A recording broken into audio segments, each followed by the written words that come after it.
were cutting the throat of one man. Regardless. Shoot to kill Namaza, kill the brewer, the farmer, kill the brewer, the farmer. About it. Sure. And we have documentaries, we have news stories, and that is Natalie here. Somebody here to turn that. I could show you a couple of things, and I have to. It has to be responded to. Yeah, sure. Let me see the articles, please, if you would, and turn the lights down. Turn the lights down, and just put this on. It's right behind you, Johan. There's nothing this parliament can do. With or without you, people are going to occupy land. We require no permission from you, from the president, from no one. We don't care. We can do whatever you want to do. Who are you to tell us whether we can occupy land or not? We are going to occupy land. Yeah. South African occupy land. That's who we are. We can withdraw my membership from this useless parliament. Yes, Honorable Member. Must never be scared to kill.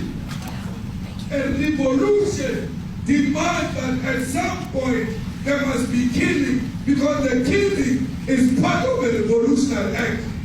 Shoot to kill. Namaza.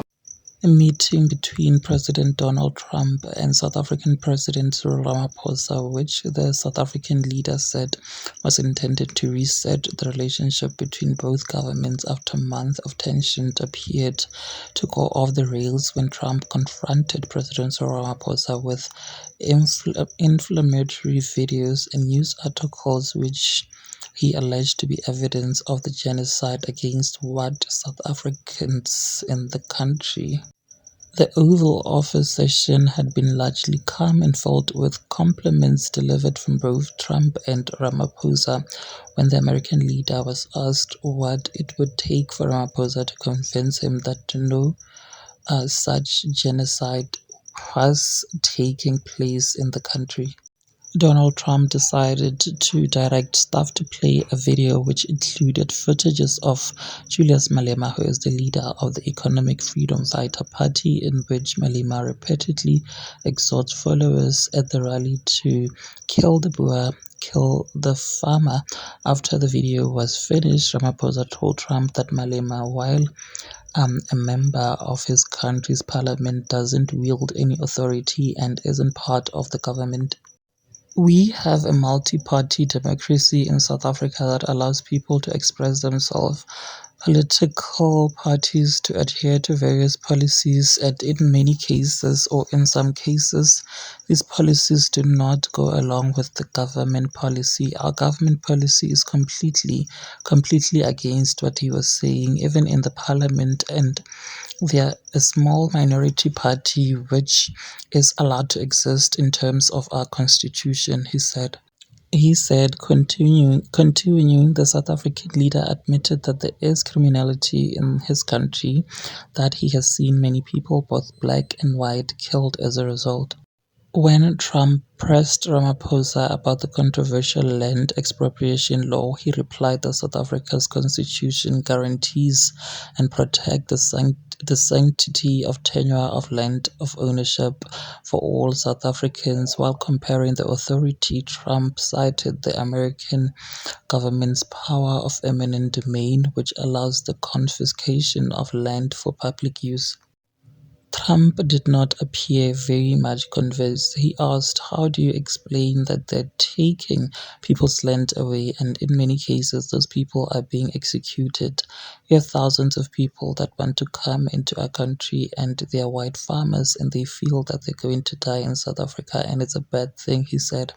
At that point, Ramaphosa turned to his Agriculture Minister, John Steenhuisen, who said he would not sugarcoat the problem of farm murders, and conceded that the dealings with the problem would require a lot of effort to get on top of, and to do more policing resources as well as a different strategy to be able to deal with it.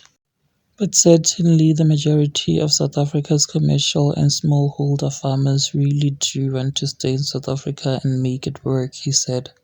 Steenhuisen also denounced Malema and explained to Trump that his party, the Democratic Alliance, had joined with Ramaphosa's African National Congress party to keep those people out of power. We cannot have those people sitting in the union buildings making decisions.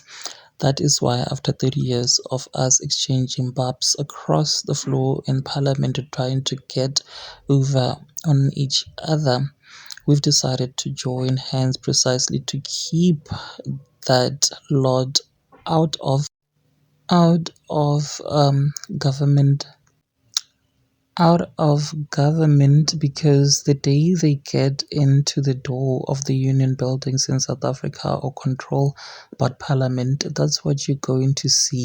And that is why this government working together needs the full support of our allies around the world so that we can strengthen our hand, grow our economy, and shut the door forever on the rebel, he said.